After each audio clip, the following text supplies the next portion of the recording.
100 ఏళ్ల క్రితం క్రైస్తవ వ్యవస్థ మీద 100 ఏళ్ల క్రితం ఉన్నత వర్గాల ప్రభావమే ఉన్నది. వాళ్ళు ప్రచారకులు, వీళ్ళు భక్తులు, అంతే. వాళ్ళు ప్రచారకులు, వీళ్ళు భక్తులు. ఇప్పటికీ 100 ఏళ్ల తర్వాత చరిత్ర చెప్తున్నా నేను, పేర్లు 100 ఏళ్ల తర్వాత చరిత్ర చెప్తున్నా, వాళ్ళ పేర్లు.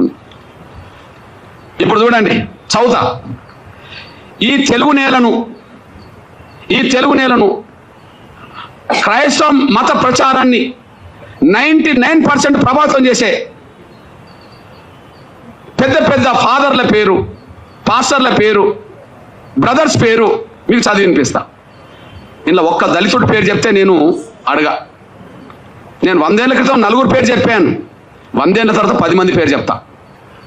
ఒక్కసారి ఆ 10 మంది పేర్లు వినండి. బ్రదర్ అనిల్ కుమార్, వైఎస్ రాజశేఖర్ గారు అల్లుడు. బ్రదర్ అనిల్ కుమార్, వైఎస్ రాజశేఖర్ గారు అల్లుడు. చాలా గొప్ప ప్రచారకుడు, బ్రాహ్మణ్. ఓకే, ఆయన పెద్ద ప్రచారకుడు అని చెప్పి మా బ్యాచ్, ఆయన గొప్పోడు, గొప్ప ప్రచారకుడు అని చెప్పి వీళ్ళు వెళ్తారు. అక్కడ దాకా ఎదగరు వీళ్ళు, కానీ ఎక్కడికి వెళ్తారు? ప్రచారకుడు ఎవరు అని. ఇప్పుడు మీరు చూడండి, ఒకే చోట ఉండి 100ల చోట్ల వీడియో, అది కెమెరాలు పెడతారు. ఏంటిది అది? డిజిటల్కి సంబంధించిన పెట్టి లక్షల మందిని ప్రభావితం చేసే బ్రదర్ సతీష్ కుమార్, లక్షల మందిని ప్రభావితం చేసే బ్రదర్ సతీష్ కుమార్, ఓసీ కాపు. ఓకే, ఓసీ కాపు. బ్రదర్ కే పాల్, ప్రపంచ సువార్థికుడే, మనందరూ తెలుసు. ఇక్కడ నుంచి ప్రపంచ దేశానికి ప్రభావితం చేసే వ్యక్తి, Kapu. Okay, brother John Wesley, brother రాజమండ్రికి చెందిన జాన్ వెస్లీ, ఇతను మన మంగళి సోదరుడు, చాలా ప్రభావితం చేస్తున్నాడు, BC. Vijay Paul Reddy, brother Vijay Paul Reddy, చాలా ప్రభావితం చేస్తున్నాడు. Jayaprakash Paul, Brahmana. Jayaprakash Paul, Brahmana. Shyam Kishore, pastor Shyam Kishore, OC Kamma. Okay, OC Kamma. Stephen Paul, pastor PJ Stephen Paul, OC, Brahmana. Hosanna Ministries John Wesley, Kapu. Pastor Shalem Raj, BC. Pastor Shalem Raj, BC. మా దళితుడు ఎక్కడున్నాడో నాకు అర్థమే అవుతలేడు. వీళ్ళు ఈ తెలుగు నేల మీద క్రైస్తవ మత ప్రచారకులుగా వాళ్ళు దేశంలో అంతర్జాతీయ స్థాయిలో పేరు తెచ్చుకుంటున్నారు. వాళ్ళని నమ్మి సమానత్వం ఉన్నదని చెప్పి వీళ్ళు భక్తులుగా పోతున్నారు.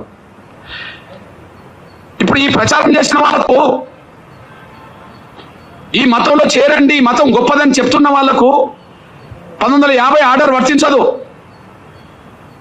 1950 ఆర్డర్ వర్తించదు. వాళ్ళ కులం వాళ్ళ కులంగానే ఉంటుంది. వాళ్ళ కులం వాళ్ళ బ్రాహ్మణ కులమే, వాళ్ళు ఓసీలే. వాళ్ళ కమ్మ కులమే, వాళ్ళు ఓసీలే. మా మంగళ సోదరుడు బీసీనే, కాపులు ఓసీనే అక్కడ కదా, కమ్మ వాళ్ళు ఓసీనే. ఈ ఆర్డర్ వాళ్ళకి ఏం వర్తించదు. ఎవరైతే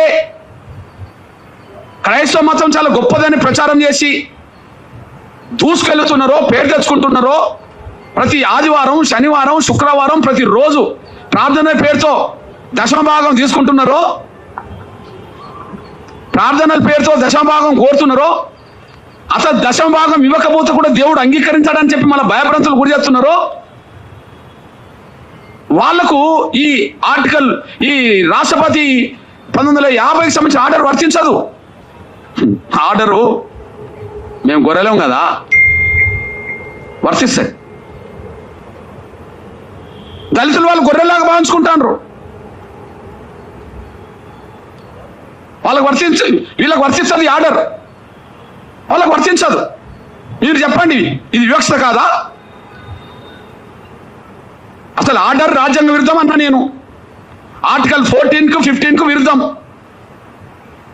సమానత్వ స్వేచ్ఛకు విరుద్ధం, ఆర్టికల్ 25కు విరుద్ధం, మత స్వేచ్ఛకు విరుద్ధం. అంటే బ్రాహ్మణులు మాత్రం క్రైస్తవ మతం పుచ్చుకోండి అంటే ప్రచారం చేయవచ్చునా? కాపులు, కమ్మోళ్ళు, రెడ్డోళ్ళు క్రైస్తవ మతం పుచ్చుకోండి, ఇందులో గొప్ప ధర్మం అంటే ప్రచారం చేయవచ్చునా? దశమభాగం పేరుతో వాళ్ళు బాగా వెనుకేసుకోవచ్చునా? దళితులు మాత్రం మతం మార్చుకుంటే వాళ్ళు ఎస్సీలు కాకుండా పోతారా? బ్రాహ్మణులు అయినప్పుడు, క్రైస్తవ మతం పుచ్చుకున్న వాళ్ళు బ్రాహ్మణులుగానే ఉన్నప్పుడు వాళ్ళు ఓసీలు అయినప్పుడు, క్రైస్తవ మతం పుచ్చుకున్న వాళ్ళు కమ్మోళ్ళు అయినప్పుడు వాళ్ళు ఓసీలు అయినప్పుడు, కాపులు ఓసీలు అయినప్పుడు, ఓసీలు ఉన్నప్పుడు, రెడ్లు ఓసీలు ఉన్నప్పుడు వాళ్ళకి ఈడబ్ల్యూఎస్ రిజర్వేషన్ వర్తిస్తున్నాయి కదా, వాళ్ళకి ఈడబ్ల్యూఎస్ రిజర్వేషన్ వర్తిస్తున్నాయి కదా.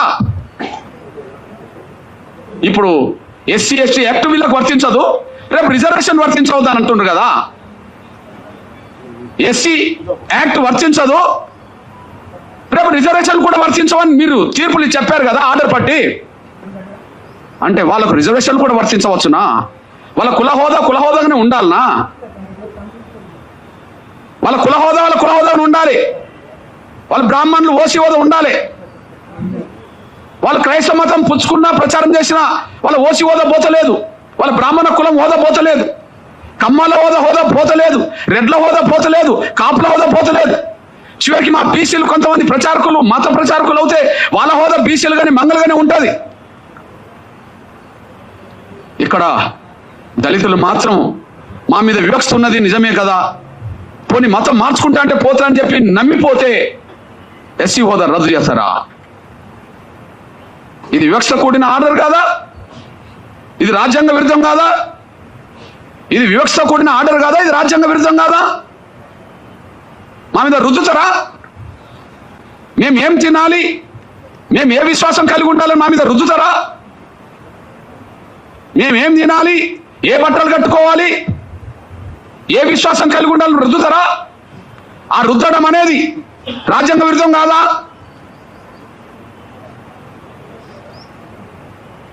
మత స్వేచ్ఛ లేదని, ఎవరు కూడా హిందూ ధర్మంలోనే ఉండాలని కుల వ్యవస్థ రద్దు చేసి ఆర్టికల్ 25 తొలగించండి, మాకు అభ్యంతరం. మత స్వేచ్ఛ వద్దు, అందరూ హిందువులుగానే ఉందాం, అందరూ సనాతన ధర్మం విశ్వసిద్దాం, అందరూ హిందువులుగానే ఉందాం, సనాతన ధర్మాన్ని విశ్వసిద్దాం.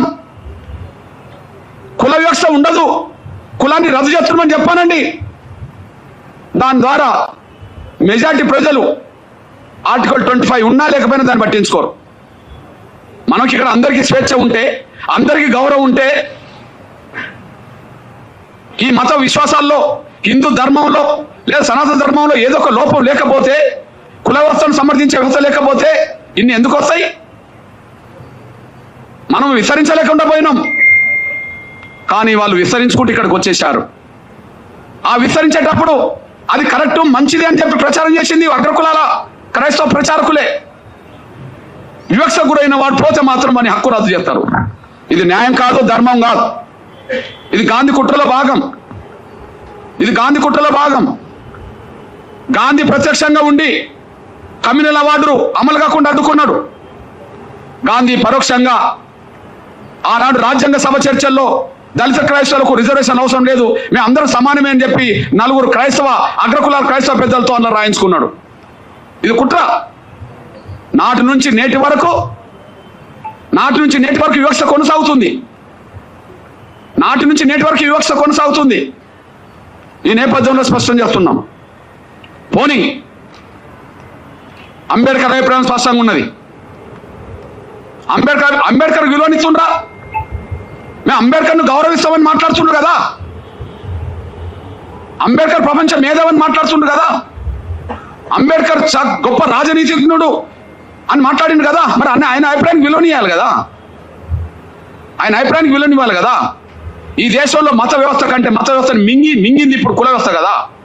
ఏదో అంటారు చూడు, పాముకు పాలు పోస్తే కాటేయకుండా ఉంటుందా అంటే, సనాతన ధర్మంలో కులం లేదనేటోళ్ళు ఉన్నారు, సంతోషమే. హిందూ ధర్మంలో వివక్ష లేదని ఉంటారు, సంతోషమే. మరి సనాతన ధర్మానికి కులానికి సంబంధం లేనప్పుడు, హిందూ ధర్మంలో వివక్ష లేనప్పుడు కుల వ్యవస్థ మనకు అవసరమే లేదు కదా.